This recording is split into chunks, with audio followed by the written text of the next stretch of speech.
ഞങ്ങൾ പറഞ്ഞാണല്ലോ ആ വിഷയങ്ങളൊക്കെ ഇപ്പോൾ നാളെ നിയമസഭ തുടങ്ങാൻ പോവാണ്. നിയമസഭ തുടങ്ങിയാൽ എല്ലാവരും തിരുവനന്തപുരത്തുണ്ട്. കൂടുതൽ ആശയവിനിമയങ്ങൾക്ക് സാധ്യത കൂടുതലായിട്ടുണ്ട്.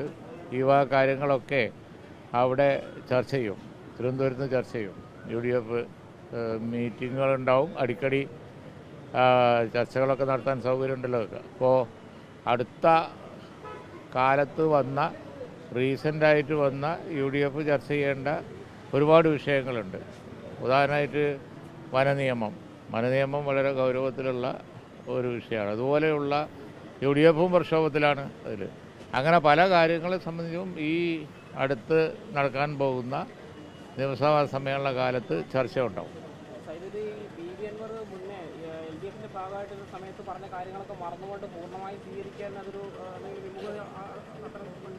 അല്ല, അതെ, അതിപ്പോൾ ഈ അടുത്ത കാലത്തുണ്ടായ സംഭവവികാസങ്ങൾ അടുത്ത തെരഞ്ഞെടുപ്പിലേക്ക് പോകുമ്പോൾ ചർച്ച ചെയ്യേണ്ട പല വിഷയങ്ങളുണ്ട്. അതിൽ ഒന്നാണിപ്പോൾ നിങ്ങൾ ചോദിക്കുന്ന വിഷയം. അത്തരത്തിലുള്ള കാര്യങ്ങളെക്കുറിച്ചൊക്കെ തുടർ ചർച്ചയുണ്ടാവും എന്ന് നിങ്ങൾക്ക് പറയാം.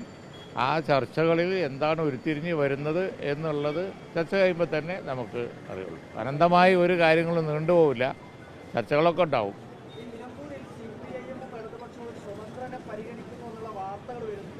പാലക്കാട് മോഡലിൽ ഏതെങ്കിലും തരത്തിലുള്ള ആശങ്ക UDFനെ സംബന്ധിച്ചുണ്ടോ? UDF സംവിധാനത്തിന്റെ ഭാഗമായി നിൽക്കുന്നവരെ കൊണ്ടുപോയി മത്സരിപ്പിക്കാനുള്ള സാധ്യതയൊക്കെ ഉണ്ടോ? പാലക്കാട് UDFന് യാതൊരു ആശങ്കക്കും അവകാശം ഉണ്ടായിരുന്നില്ല എന്ന് തെരഞ്ഞെടുപ്പ് കഴിഞ്ഞപ്പോൾ മനസ്സിലായില്ലേ? അദ്ദേഹം 3-ാം സ്ഥാനത്തേക്ക് പോയില്ലേ?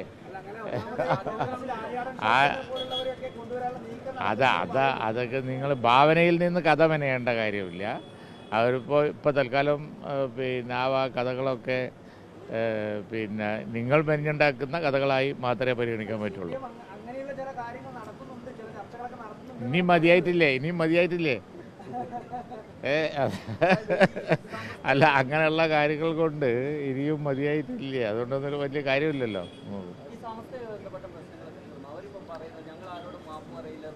അല്ല, അത് ആ കാര്യം ഇന്നലെ പറഞ്ഞതാണ്. ഇനി കേട്ട് അവസാനം നാട്ടുകാർക്ക് പിടിക്കൂല. അതുകൊണ്ട് ഇനി ഇന്നലെ പൂർണ്ണമായ ഒരു അതൊക്കെ അതിൻ്റെ ഒന്നും കാര്യങ്ങൾ അവസാനിച്ചു എന്ന് കരുതണ്ട. ആ വക വിഷയങ്ങളൊക്കെ അതിൻ്റെ വഴിക്ക് പോകും. ആവുമ്പോൾ ന്യൂസുകളോട് പറയാം.